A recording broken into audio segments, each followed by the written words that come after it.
I think that people are very surprised at how little cannabis you actually need to get those effects.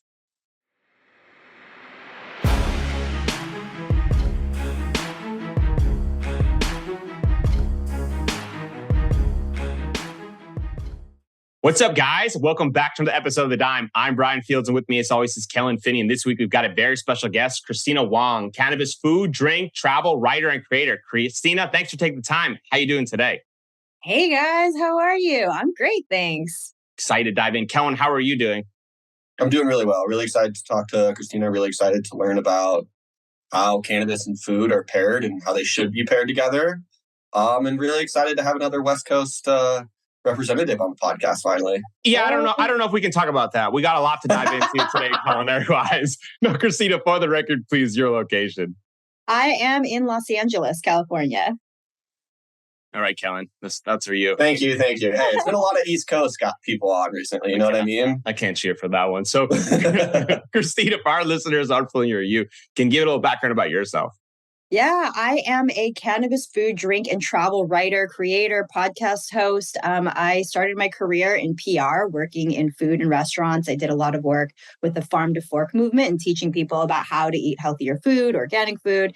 And then now I find myself in cannabis. And as I was learning about from farmers, like how does it grow all the way from seed to shelf, I was looking at the landscape and I realized that, this is very similar to organic food, and being able to use these stories and these analogies to help teach people how to appreciate their cannabis in the same way that they'd appreciate their food and make choices that align with their values and their ethics and their lifestyle. So that's what I do now. I create beautiful culinary cannabis content that teaches people about how to eat and dose their weed. Yeah, I mean, you absolutely do. And I think one of the things that people are going to be surprised to hear is that the intersection of culinary and cannabis isn't just the gummies or the brownies. There are other things. So talk to us today. What is currently happening and where is that intersection for culinary and cannabis? Absolutely. And so I think people have been cooking and baking with cannabis, and there's always things have been passed around. Of course, like the column in High Times, Ganja Gourmet has had so many beautiful recipes. But when we think about edibles today, modern edibles, it's mostly gummies, chocolates. There's a growing category of savory snacks, which I am obsessed with. I think it's great. Less sugar is better. But also cooking and baking with cannabis at home can be a really affordable and accessible way of getting access. And you can control what you're putting in. A lot of the products that are available on the market, you don't always know, or, is it made with a distillate? Is it made with Delta 8, Delta 9? It can become very confusing. And so learning to cook and bake at home was really overwhelming at first. Like my head hurt, it was exploding. And I was just like, wait, how fucked up am I going to get? Am I doing this right? And I had so many concerns, and I was Googling, I was looking in Reddit, I was going in forums, and it was incredibly overwhelming. There was so much advice.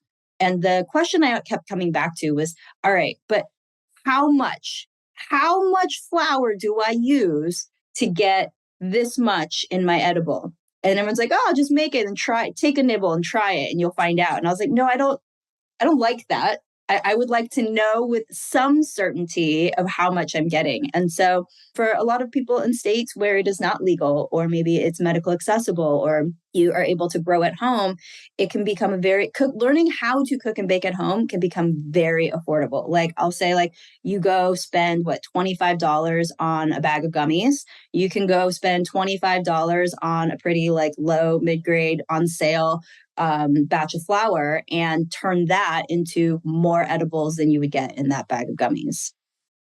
Where did you get involved in this? How did you first get hooked on the idea of it? Were you always interested in cooking and then applied it with cannabis? Were you a big fan of cannabis and then applied to cooking? How did you get started? I love food. Food is life. I mean, the pursuit of eating food, cooking food. I'm not a professional chef by trade or by training. I just love to cook. I've spent a lot of time working in the culinary and the food industry, talking to chefs in my previous career, doing PR, branding, and marketing for a restaurant group. I ghost wrote a lot of recipes. So that's where I learned just kind of that food world. And then I was baking a lot. I just really enjoy baking because I like to eat it. And a lot of like the baked goods have too much sugar, they're too sweet. So I enjoy making my own recipes. And I got my start in the cannabis industry because I worked at Papa in Berkeley. They're one of California's leading wellness companies. So they have the topicals, they now have edibles and gummies and all sorts of things. But it was working there and just learning about the plant from the farmers. And there's this one guy there. I call him my master teacher. His name is Hector. And he is a medical patient. So he uses high doses of cannabis to manage his pain. And he loved to cook and bake. And so he'd come to my office and he'd bring me like whatever he baked. And we'd sit there and talk in my office. And I'd ask him so many questions. And he was so patient to explain to me. And one day he handed me one of their tinctures. And he's like, here, take this bottle of tincture. There's so much of it. It's free here in the office. And like, start with this and you can dose it properly. So I used the tinctures to learn how to dose properly. And then that built my confidence of how to make this at home. Then that kind of expanded out. But he really taught me everything. And it was really nice to have somebody who was trusted, who cared and was patient enough to answer all my questions. Had you eaten edibles prior to kind of going on this journey? Like I'm thinking of like, in college, maybe having a brownie or two that maybe wasn't exactly dosed properly. We've all had that experience. I had somebody left a quad dose edible in my fridge and I just kind of left it there for a long time. And I was like, I don't know what to do with this. I wasn't a huge cannabis edibles consumer. I had smoked a little bit. I had a terrible experience when I was young and like giant bong rip. And I ended up barfing for hours. And so I didn't actually touch cannabis for a very long time. I was around it. I was around a lot of friends. It was very I was just like, I thought that it wasn't for me. My body didn't respond well. And it turns out I just didn't respond well to humongous amounts of cannabis and THC in one dose. And so once I learned about like low dose and starting low and going slow, that's when it all changed for me. And so before I knew anything, before that job in Papa in Berkeley, one day I was like, oh, let's eat that edible in the fridge. Let's have some fun. And I popped that quad dose.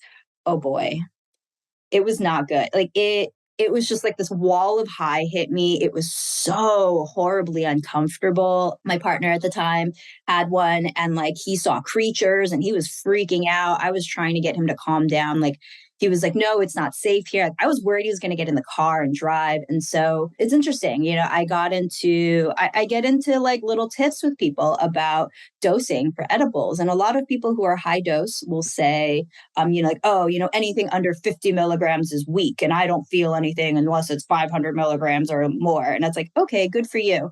But for most people, eating an edible that has too much for you has adverse effects and it doesn't feel good and it isn't going to help bring new Canna Curious users into trying it. So by providing low dose, safe ways to experience it, and then for my recipes, you can just increase the dose to your personal level and what you want. But that quad dose experience, it was really intense. And while I didn't go to the hospital, I knew I was going to be fine. But there's this reefer madness 2.0 going on in the media. And you see these reports in the news of hospitalizations among children who's consumed or people who've consumed too much marijuana have increased by however many, thousands of percent. I was like, one, it's more accessible, but also there's a lack of education about how do we dose. And these articles that are written for beginner levels are not dosed for beginners. And that's my biggest concern.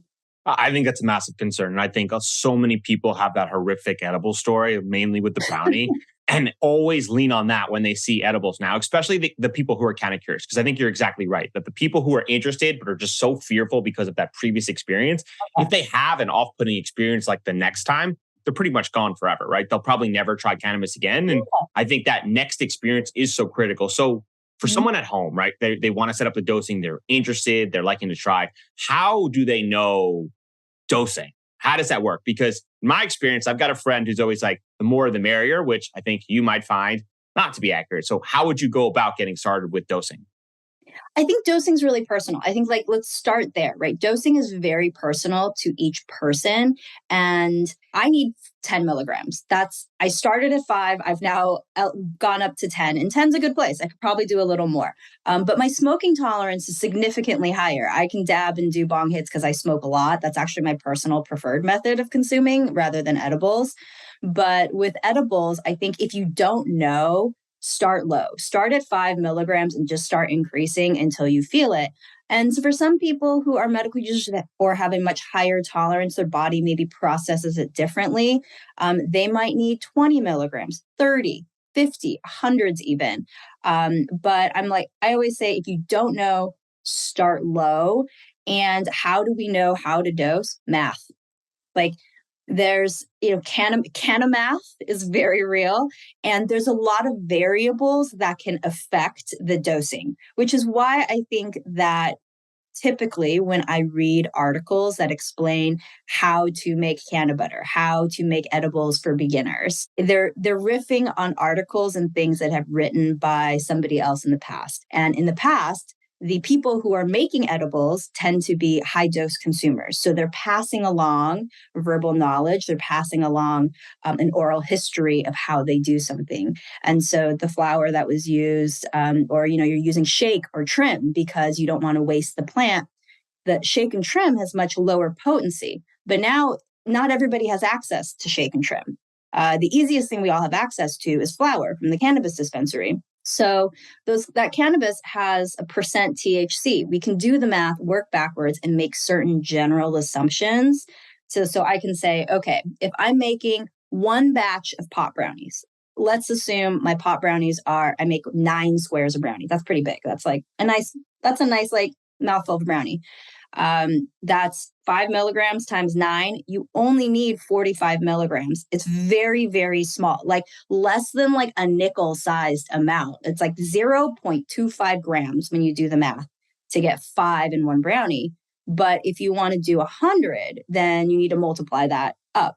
And I think that people are very surprised at how little cannabis you actually need to get those effects. I think that's perfectly well said. I'm just laughing thinking about the fact that the difference between milligrams and grams, quite different.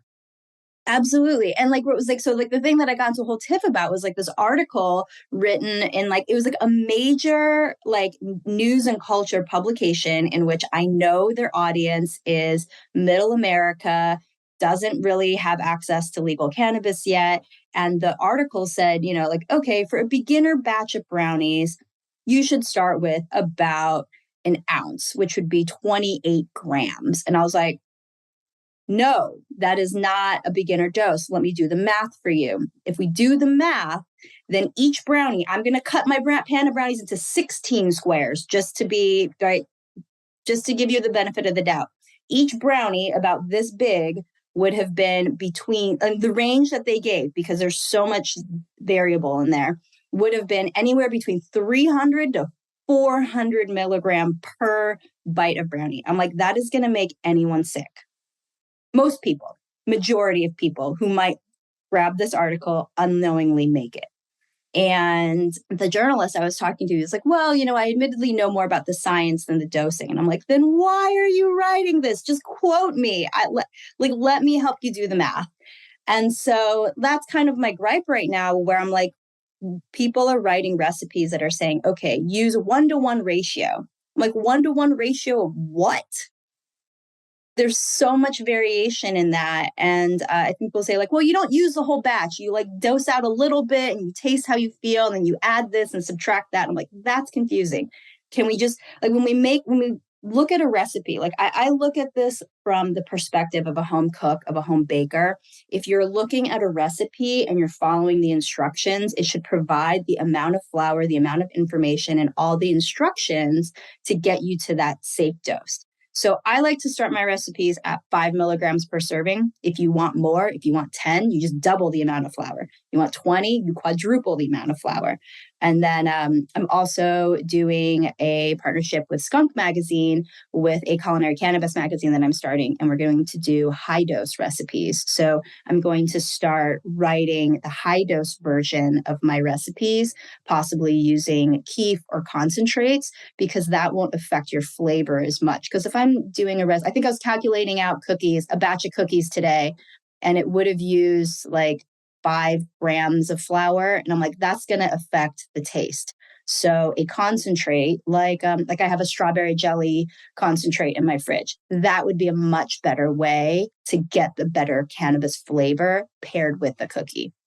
So if you're making like cookies or brownies, does the medium in which you introduce the cannabinoids change, right? If you're making like something savory versus something sweet, are you using butter to dose the cookies versus a tincture to dose the other ones? Does that kind of change in terms of the medium?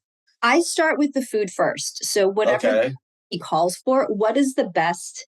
Like I'll start with the recipe. So if I'm making pasta, like a handmade cannabis pasta, olive oil would be my choice. If I'm making a cake, probably butter, butter.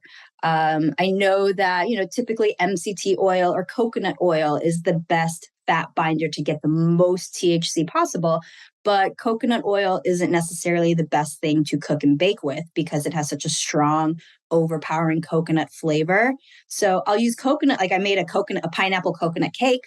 So that would be appropriate. So for me, it's food and flavor first, and the oil or the fat that carries the THC is second. So maybe it could be a cannabis milk. Like I have a recipe for cannabis infused coffee creamer.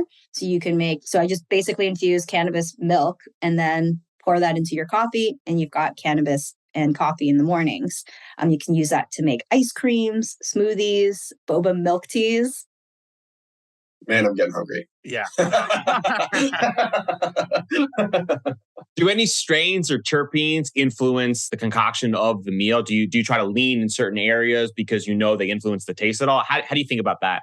I do. I like to pair the terpene profiles and the strain profiles with the food because just like any herb, if you're cooking with oregano and you're making a pasta sauce, you're not going to use a pound of oregano. It's going to overpower the flavor. You only need a little bit. And so for me, the fun part of cooking and baking with cannabis is not only do I have a plant and an ingredient that affects the flavor. And there's so many variety, right? If you're cooking with a limonene versus something that's high in a linalool, some of it cooks off for sure. So it's very subtle, but with food, it is all very subtle. It's how do these flavors work together? And I find that with baked goods and cannabis, the cannabis actually that earthiness of it helps offset and balance the sweetness that comes from desserts, which I really like. Any strain with a limonene is a great play. If you don't know, just pick one of those because limonene is like that lemony citrus scent, and citrus pairs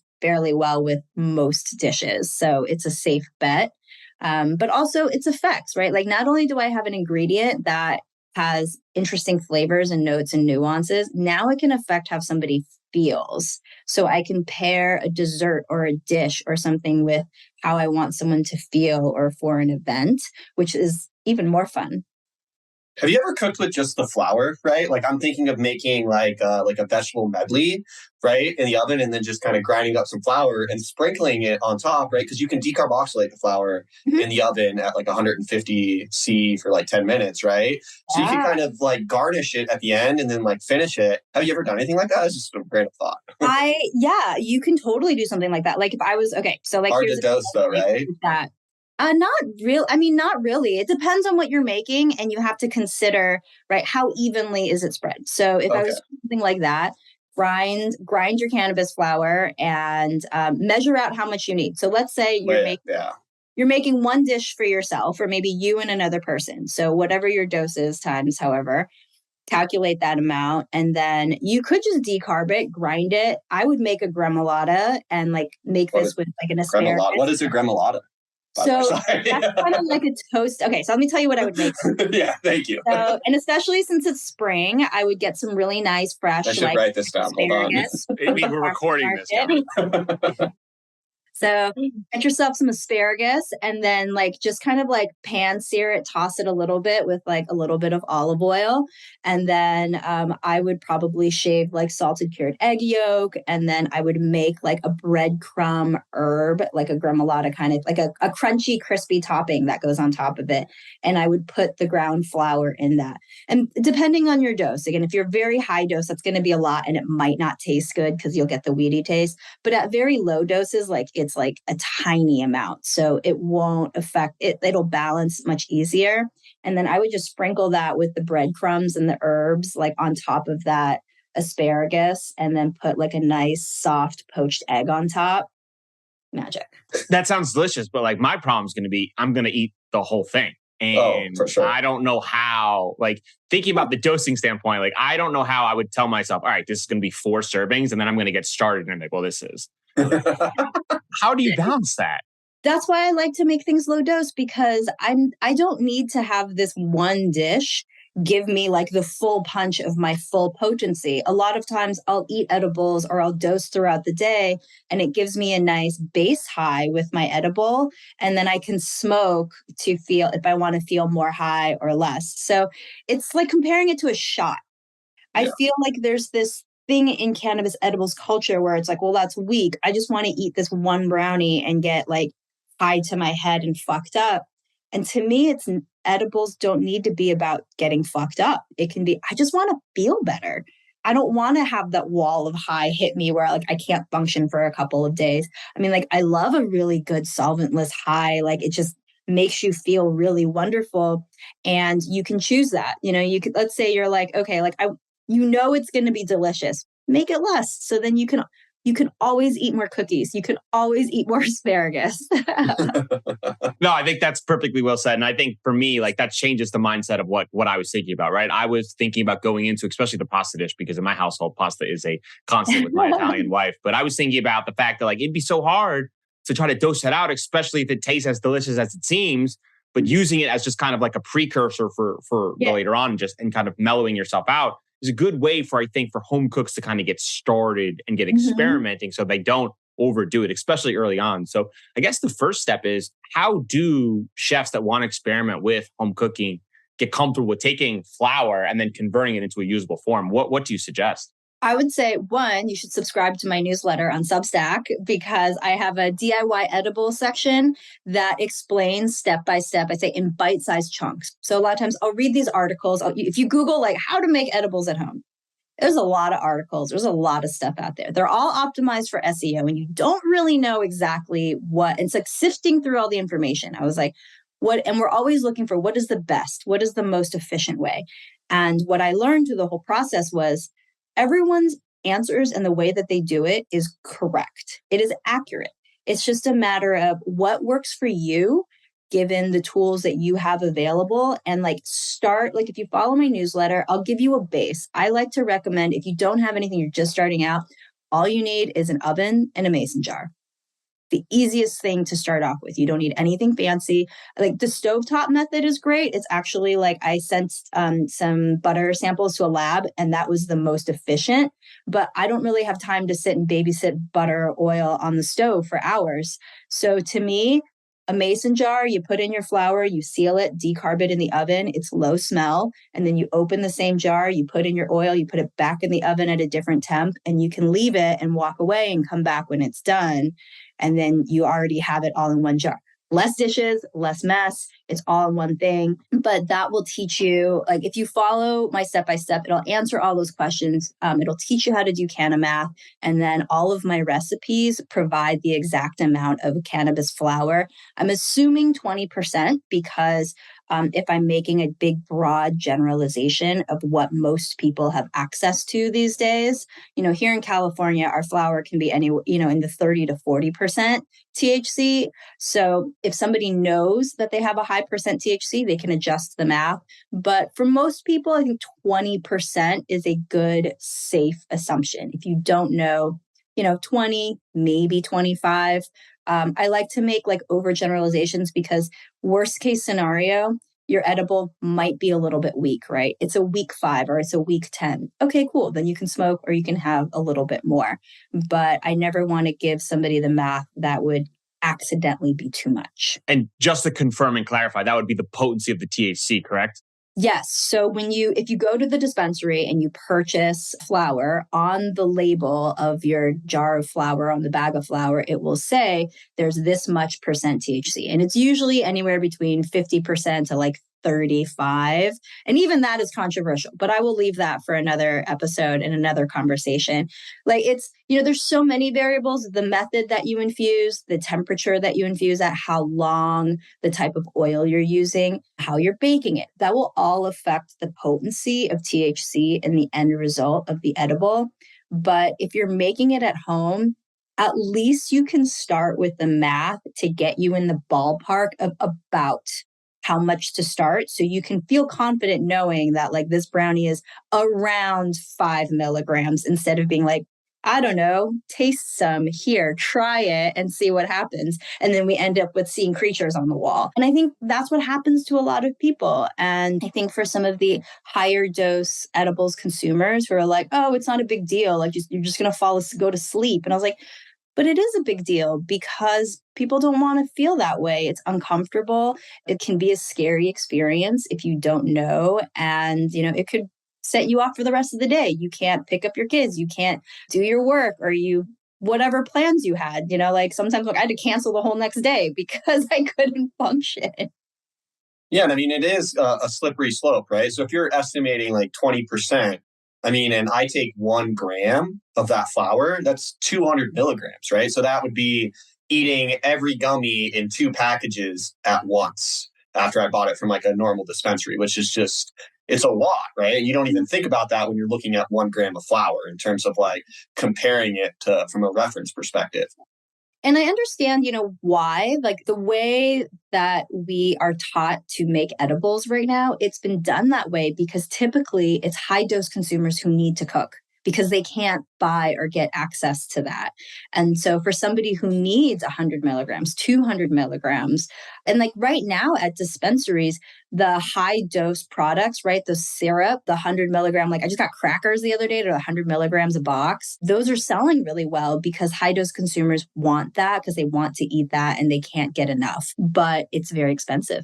Yeah, that's like you go to the medical dispensaries, they have access to significantly higher concentrations, and it's because they're using it for medical purposes over recreational purposes. So there is a different, and I think that's probably like best place to draw a line in the sand where you differentiate between people that utilize cannabis for medical purposes to treat illnesses and people who are utilizing it to kind of just like alleviate stress or for wellness purposes. And even people using it for medical, just because you have a high tolerance doesn't mean it can be like a Russian roulette of dosing, like they still want to know how much. So at least you can also do the math. It's just a little bit less risk for the person who's the medical user. He's like, someone here is going to go to sleep really soon. So let's go back to the oil in the oven, right? We finally cooked the oil. Now we feel good. How long does that stay good for? It will degrade over time. Even if you like, I'll like pre-decarb and set it out. It'll degrade over time. That's also why I don't like to pre-make my oils and my butters and sit them and then dose them out a little bit, like according to how much and substitute in my recipe. Because that's how I end up with like little bits and bobs and jars of oils and flour. And I don't remember the potency and they sit around and it's wasteful. So I infuse exactly what I need for the recipe that I'm making. So then there's no waste and it's fresh. I got it. That's very smart. So I guess like taking the next step would be for those home cooks at home that want to get started a little more hesitant, maybe not on the dessert side and want to incorporate into the cooking. What do you think is the easiest way to kind of experiment to get comfortable with infused cooking? I'm going to say olive oil. You can do any oil really if you're comfortable, because that's a cooking oil. You can make that. I know 1 cup of oil has X number of tablespoons. I want this many. 1 tablespoon is 5 milligrams. So if you're making pasta at home, you could say okay, you just want to dose yours. Your wife is like, I don't want to have a dose. You can measure out your 1 tablespoon of olive oil, drizzle it over your pasta. Good. Use that with cooking oil. That's a great way to incorporate it.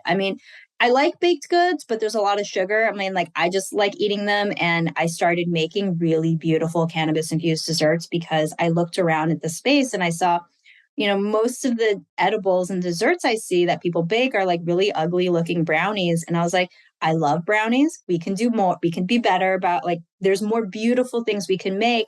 And also, it helps change the image and destigmatize what cannabis can be. You see a beautiful lemon bar, a pie, a gorgeous layer cake, and that's something that you can bring to a family dinner to, put on the table alongside a party. And someone's like, wait, I had no idea. Wait, this has cannabis in it. And if you know that it's low dose, you can comfortably share it with people, knowing that like they're going to have a positive experience.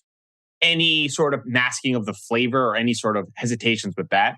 I don't like to advocate for masking the flavor. I think that comes from if you're cooking and baking with a distillate or an isolate.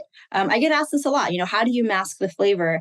And when I eat edibles that have that weird bitter aftertaste, that's usually from where it comes from. I like to celebrate the natural weedy flavor because to me, that tastes delicious and there's a way to pair it. A nice solventless, like a rosin, whole flour hash. I love edibles made with hash and ice water hash. I think the feels good and it tastes good. It's just like kind of pushing past, we're associating the bitter taste and like this weediness. But come on, we drink wheatgrass. Wheatgrass is gross and it's going to be okay. So I like to work with the flavor of cannabis and pair it instead of trying to mask it. Is there a huge difference between like different cannabinoids? Say like a strain that has 1-to-1 CBD to THC. Do you notice like a difference in flavor pairings with those kind of strains? I think with like the one-to-one with like the cannabinoids doesn't necessarily have the flavor. It's the terpene profile. And then like the terpenes and the cannabinoids will start to burn off at a certain temperature. So it all varies. But when I'm baking and cooking, I try to keep my temperature below like around 340 degrees or less. If you're making something and it goes a little higher, it's okay. Like it's not going to ruin the batch. You won't get more high. If anything, maybe if you go too high temp, some of the THC will convert to CBN and you might feel a little sleepier. But generally, like I try to so I adjust my baking temperature down to 340 degrees and I add on a little time at the baking so that it will account for that. So it'll still bake nicely and it'll preserve as much of the THC and the cannabinoid flavors as possible, or the terpene flavors as possible. So just to confirm, if you want to put someone you're cooking for to sleep, literally CBN? I think CBN's a great way. I haven't really gotten down to the math of like decarbing to get to CBN. That's a whole other level. For me in my journey, I'm really new at this. I only really learned how to start infusing a few years ago when I started working at Papa and Barkley. And that's why I find this to be such a fascinating place because I'm looking around. I was like, wait, like how? I'm trying to understand these recipes, but they're being written in a way that are not accessible to like the average person who doesn't know anything about cannabis. So how can I flip this? How can I do this where we can learn about how to make that? But I love CBN. I mean, like if somebody wants more CBN and they want, like that's how they want to incorporate it, I would say go buy a tincture that has CBN, that's an MCT oil base, or even an alcohol tincture, and you can use that to dose. If somebody just wants to learn how to do this at home and like add it into their food and like get comfortable with that, buying like an oil-based tincture at your local dispensary is the easiest, most foolproof way. Because like I'll make a batch of cookies and I'll leave the same everything, and I'll just add like the amount of oil that I'm adding in from the tincture is so concentrated that it's almost negligible for baking. What about the onset when people are like eating the brownie or the pie? How long should they expect to feel before they dive into that second slice?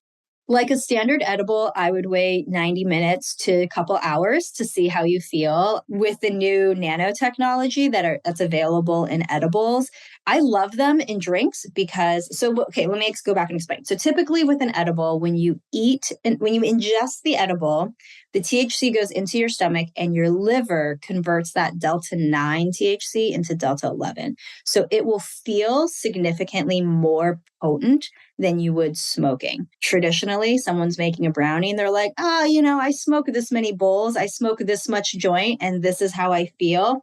Let's multiply that by how many number of brownies and I'll add that in. That is the incorrect way.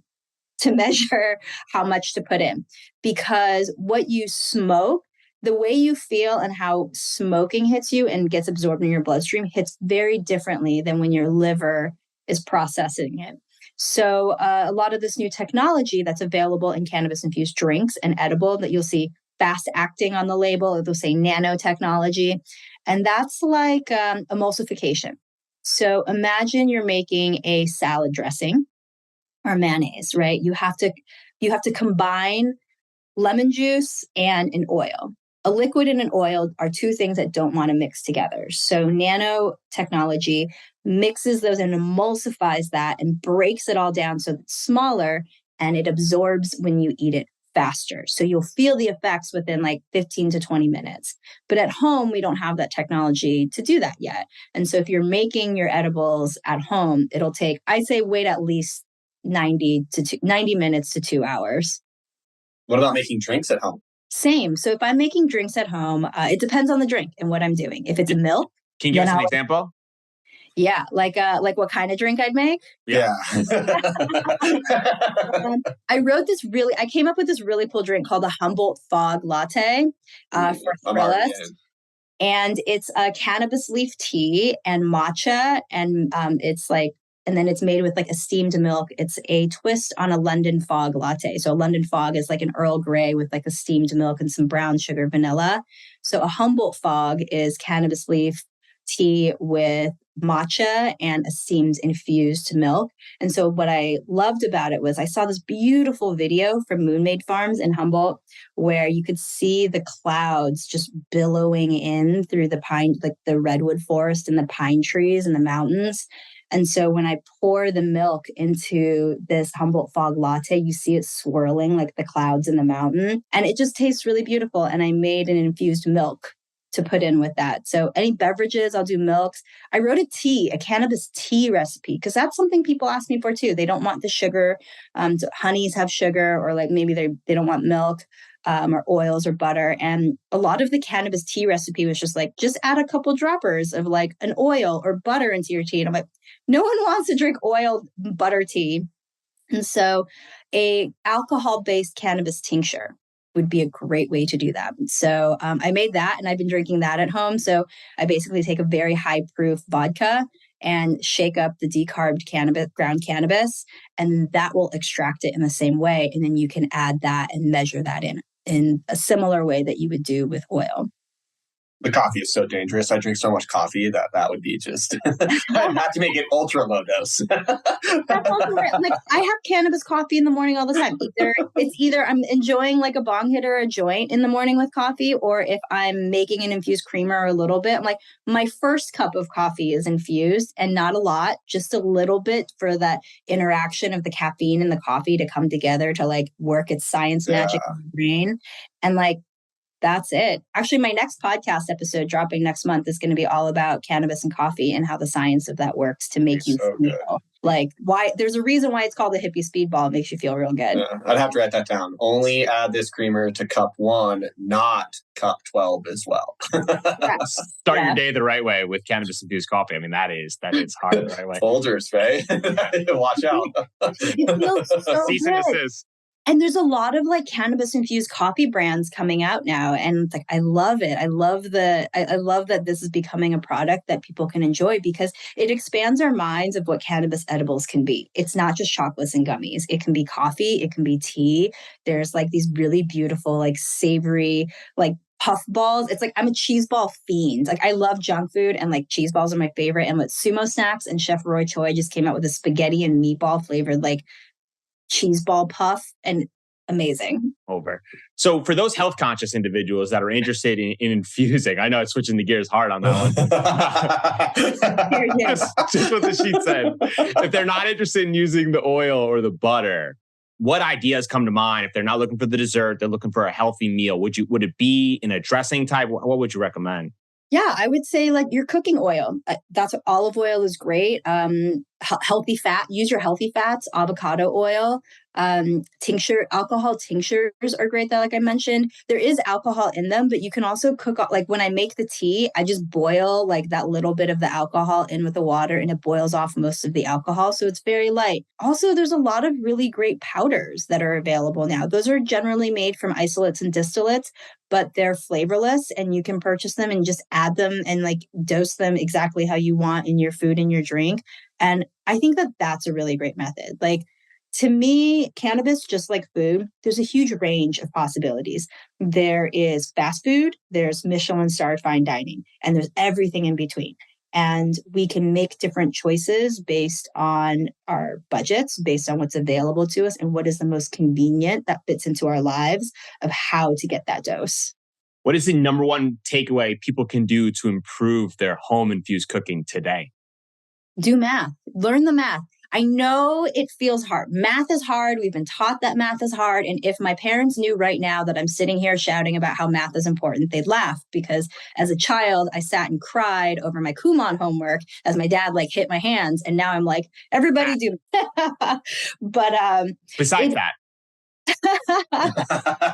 besides learn the math, I'd say like be open and curious. Know that less is more and ask questions. I think that, ask questions. And if you don't feel satisfied or you don't feel good about somebody's answer, like go ask again, ask somebody else, find someone who maybe who like you look at and you're like, oh, this person probably aligns with my values. Like I just got this comment on Instagram recently. I don't know if I don't know how I feel about it, but I guess it's a compliment. But she was like, finally, an age appropriate cannabis educator. And I was like, fuck, I'm old. But also, yes, everyone's needs are different. So find somebody who you feel aligns with your values, what you're looking for, how you want to experience cannabis, and ask them questions. I'm so happy to answer questions and DMs. I was talking somebody through how much flour to use to make a tincture that would be like 5 milligrams THC in one like dropper.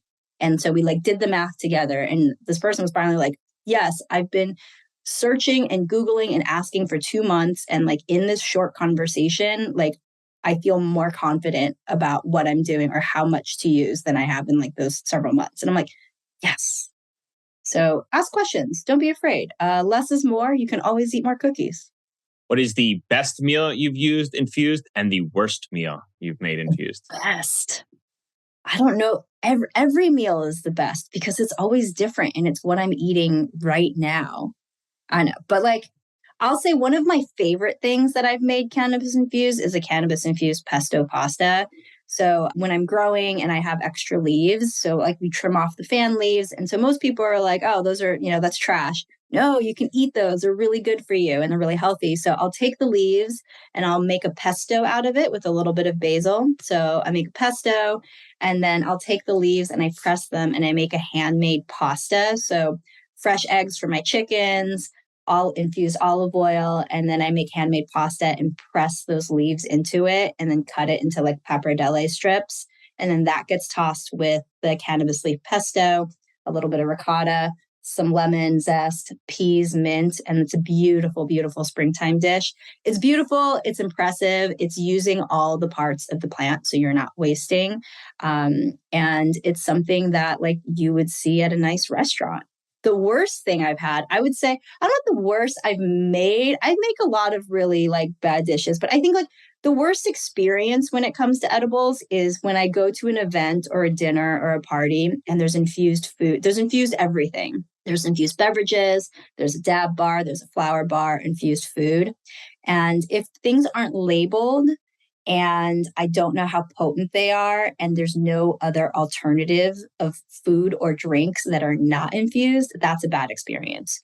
Because I went to one and I was just standing, I did a huge fat dab, and then I was like, and then I became paranoid, and I was standing there and I'm like, I'm so hungry, but everything here is infused, and I don't know how infused they are, and I don't know how much more high I can get, because I also need to get back in the car to drive home. And I also don't want to be like, but I was very self-conscious of how I would be or feel at this event. And so I'm saying like if you're branding, you're hosting events and you have edibles, always have uninfused snacks and drinks and beverages, because when you're high, all you want to do is eat And when there's nothing but infused food, it's very difficult. So whenever I'm hosting infused parties or events on my own, I generally like to put the infusions on the side. So I'll make sauces and like different things that people can add on so that they can dose on their own according to their own potency. So if somebody has a low dose, they don't have to add the extra sesame oil. They don't have to add the extra sprinkle.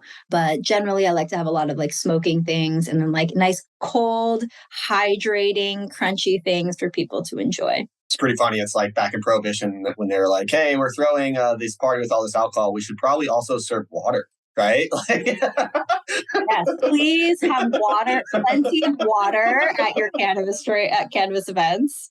It's going to take a second to salivate over the meal you just said you were going to prepare. That, I mean, that sounded spectacular. I mean, one of the most fun things I did, I also wrote about an article about how to do this for Thrillist, but it was, I did a Chinese hot pot. So hot pot is like a Chinese fondue, basically. Like you just do like boiling water, broth, and then you dip different meats and vegetables and seafoods into it to cook. And then you eat it with sauces. So we did a whole infused hot pot, and all of this, we had like sauces from Potly. There was infused chili oils. There were shrimp chips. So all the things around it were infused so that people could kind of add and mix and match and make their own. But the food itself was not. And it was such a nice way to experience it. I mean, and there's a cultural element. It's bringing in cannabis, and for me personally, with my culture, and being able to destigmatize it within my community. How do you dose that with the sauces, especially the delicious ones? Just want to put more on top. How do you dose that? So like, I'll say like, okay, like here's like an infused sesame oil or chili oil. 1 teaspoon has this much. So somebody can say, okay, this much. And like, you're not going to eat it all. You're kind of like dipping, but at least like you can keep a tally in your mind. I always joke, I'm like, we should really have Sharpies where you can like tally on your arm, like how much you've had over the period, like over the evening. Because it's like between I'm like, I also know, okay, an edible is going to last a lot longer. It's going to kick in. It's going to take this long to kick in. If I smoke, it'll feel this way. So it's a lot. It's a lot of information to remember. And a lot of this is so new that as event planners who are coming up with this, we have to really think about the end user experience. What is somebody walking into the experience going to feel? And assume that they know nothing and that they're a beginner. And how do we help curate the best experience possible for them so they're going to continue to come back and tell their friends? And we're working to destigmatize cannabis across all of our cultures and communities. When you got started in the cannabis journey, what did you get right? And most importantly, what did you get wrong?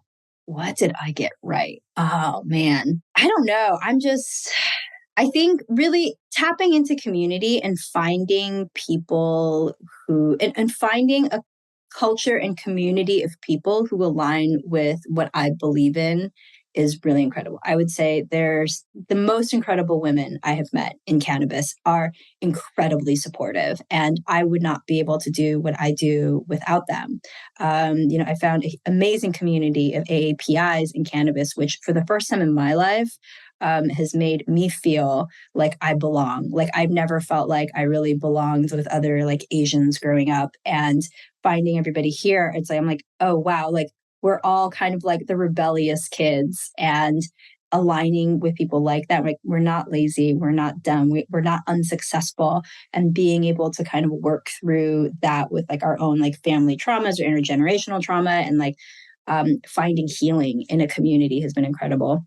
One of the things I got wrong, I think I came in with a lot of stereotypes, a lot of habits and things, like really learning about the racist history of cannabis prohibition, and changing my language from saying things like black market to legacy market. I think those are important. I still make mistakes. I still make a lot of assumptions. I'm still learning a lot as I'm cooking and baking. I'm trying to be open to hearing, what do high dose medical users really need, right? What do high dose edibles users need and want? And how can I'm talking about low dose, but how can I adjust my recipes and my approach to cooking and baking that can accommodate and that can like serve them so that they can have better tasting edibles too? Because I'm sure that everybody wants to eat good food, and we don't want to taste food that tastes like chlorophyll. Amen. If you could sum up your experience in a main takeaway or lesson learned to pass on to the next generation, what would it be? Be open-minded, be curious, ask questions. There's so many incredible people who know so much. And my mind has been opened by just meeting so many people. Even, I grew up in a very, corporate traditional kind of life and experience, and coming into the cannabis industry, people come from all different kinds of backgrounds, and it doesn't make them any better or worse or whatever it is. Like, set aside whatever prejudices and things that you may have in your mind and come in with an open heart and an open mind to hear people out, because people who've gone to jail, people who haven't gone to school, people have done maybe been trappers their whole lives. They have some of the most fascinating, most interesting perspectives to add to the story. And I think that, and actually diversifying too, like surrounding yourself with people who are very diverse in this industry, because I see so many different facets of this here. And for me, I'm trying to find this place where can my voice make the most difference? How can I help destigmatize and bring in more people and teach people how to have a positive experience? That's really well said. All right, prediction time. Christina, it's 2050. What does the world look and view infused meals as? Are there events or experiences that are currently happening in 2050? What is that, like 30 years from now? 27? 27-ish? Damn, I'm gonna be like an old lady by then. Yeah, same. Like, oh man, what does that look like? But if you had asked me 30 years ago what this would, I couldn't have imagined it. Culinary cannabis was not something that I imagined would even be a thing. And yet here we are, and it is, and it brings people together. I would like to hope that it's legal. We're not facing this type of discrimination and just unfairness around the world, and that this plant we're using food and cannabis to bridge cultures, to bridge conversations, and bring people together. I mean, probably we're going to be able to just buy cannabis infused food off the shelves like you would any other. I think that would be cool, right? If you could go buy your package to this. I mean, it's already there, but it's at a dispensary. And I would like for cannabis to be treated similar to how we look at alcohol and be available in the same way, because alcohol is technically more damaging and it's more easily and readily available. And so I think if we can educate better and make it accessible. And you know what I also really dislike about a lot of the censorship that's going on right now is that there's a lot of censorship. So for me as a creator, it's difficult for me to put things out and educate and say the words and things. I'm going through and covering up the words cannabis or the California label when I'm making Instagram and TikTok videos, because those get flagged by AI. And I do that out of necessity, but I think that that's actually bad, because those labels are important and they're there for a reason. And if we're covering them up, then it's defeating the entire purpose, and censorship doesn't work. So I hope that all of our work will continue to push for more education. And I hope that it doesn't just become a Soylent type situation where it's I hope that culinary cannabis doesn't become just a pharmaceutical and a pill that you can pop. I know that there is applications for that, but I think the joys of eating and food and camaraderie and cannabis together is really the magic of the plant. That's really well said. Kellen, you want to take a swing? I'm going to take a wild swing here. I think that it will be interplanetary. You're going to go. Yeah, right? I mean, there's a lot of uses to hemp and cannabis, right? There's nutritional value. We can make rope out of hemp. There's all these cannabinoids that are valuable for medicinal purposes, right? Sounds like a pretty good item to take with you if you're going to go cultivate items on another planet, right? And all the camaraderie stuff that we just mentioned, right? Helps bring people close. So I'm going to say that there will be infused dinners in 2050 on other planets. That's my bold prediction.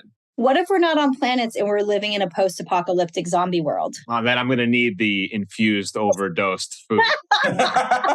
High dose. High, very high, yeah. If I'm fighting zombies, I'm going to need those high doses on the regular. All right, you're fighting zombies. It's 2050, Brian. So for me, I think that this is the big like barrier that can help change people's perspectives. I think with cannabis, everyone assumes smoking, which I know people has their stigmas with, but I think when people start mixing food with cannabis, it'll change perspectives, because you can think about going to someone's house and someone's cooked prepared a home cooked meal, and that beautiful taste and smell when you walk in. If that's infused and lightly the way you described, Christina, it changes people's perspectives. Almost instantaneous. And like my hope one day is to go to one of these high-end fancy restaurants and to have an infused dinner where it tastes as beautiful as it sounded today, because I think that is the type of experience that, again, changes people's perspectives. And I think by 2050, hopefully we'll have high-end culinary restaurants that serve world-class meals that are infused. You know what? I would like it to be not high end. I would like it to be casual and approachable, that you can get right. There is honestly, like, there is high end, like fine dining dinners with the chefs and they do the 10 course and the blah, blah, whatever. I'm bored with that. Like, only that's so inaccessible to the average person. And like, right, like, can I get a cannabis infused salad dressing or a drink just like I would? Like, would you like it with or without? Can I go to a restaurant and a bar and order a cannabis drink instead of a glass of wine? I would love that, because I don't really like drinking that much. It doesn't agree with me. But like, yeah, I agree. Like, I just, I was telling somebody yesterday that when like cannabis is love and food is love. And I made a batch of glazed pecans for her to bring to a friend's father who is going through like medical treatments and really, really loves these. And so I made them and we were talking about it. And I was like, I'm like, the pure act of her giving these to them, of me making this to give to her for this person, is an act of love. And food is love, because it's healing, it's nurture, it's nourishment. And when I worked at Papa and Barkley, we would talk about that a lot, like this balm, this topical that's made that you give to someone to take away their pain, to take away their stress, and like rubbing something on someone's body. That's pure love. And I think the more of that can happen, the less, we're going to start breaking apart that war on drugs and this like reefer madness 2.0 that's going on right now. 100%. Really well said. Yeah. So for our listeners, they want to get in touch, they want to subscribe to your Substack to get some of these recipes. Where can they find you? You can find me easiest ways on Instagram. I'm at Fruit and Flower, all one word spelled out. And on Substack, my Substack newsletter and podcast is fruitandflower.substack.com. My new podcast just dropped. It's available on Spotify, Apple Music, and Substack as well. But my newsletter is the best way to find me. You can also check out my website. Awesome. We'll link those up in the show notes. Thanks for taking the time. This was a lot of fun. You're very welcome. It's a pleasure being here. Thank you.